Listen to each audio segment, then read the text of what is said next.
Item ಯಾವುದೇ ಇರಲಿ try ಮಾಡಿ ಆಚಿ ಚಿಕನ್ ಮಸಾಲಾ. ಸ್ವಯಂ ಘೋಷಿತ ದೇವಮಾನವ ಮಲ್ಲಿಕಾರ್ಜುನ ಮುತ್ಯ ಮೇಲೆ ಪೋಕ್ಸೋ ಪ್ರಕರಣವನ್ನ ಪೊಲೀಸರು ದಾಖಲಿಸಿದ್ರು. ಕಾರಣ, ಒಬ್ಬ ಅಪ್ರಾಪ್ತ ಬಾಲಕಿಯ ಜೊತೆ ಅನುಚಿತವಾಗಿ ವರ್ತನೆ ಮಾಡಿದ್ರು ಅನ್ನೋ ಕಾರಣಕ್ಕೆ ಪೋಕ್ಸೋ ಪ್ರಕರಣ ದಾಖಲಾಗಿತ್ತು. ಅಪ್ರಾಪ್ತೆಗೆ ಮುತ್ತಿಟ್ಟು ಕೆಟ್ಟ ಮಲ್ಲಿಕಾರ್ಜುನ ಮುತ್ಯ ಸ್ವಯಂ ಘೋಷಿತ ದೇವಮಾನವನ ವಿರುದ್ಧ ಪೋಕ್ಸೋ ಕೇಸ್ ದಾಖಲಾಗಿದೆ.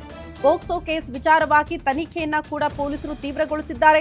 ಇವತ್ತು ಸಂತ್ರಸ್ತೆಯ ಪೋಷಕರ ವಿಚಾರಣೆ ನಡೆಸೋ ಸಾಧ್ಯತೆ ಇದೆ ಅನ್ನೋದರ ಡೀಟೇಲ್ಸ್. ಸ್ವಾಮೀಜಿ ಪರವಾಗಿಯೇ ಮಾತನಾಡ್ತಿದ್ದಾರಂತೆ ಸಂತ್ರಸ್ತೆ ಪೋಷಕರು.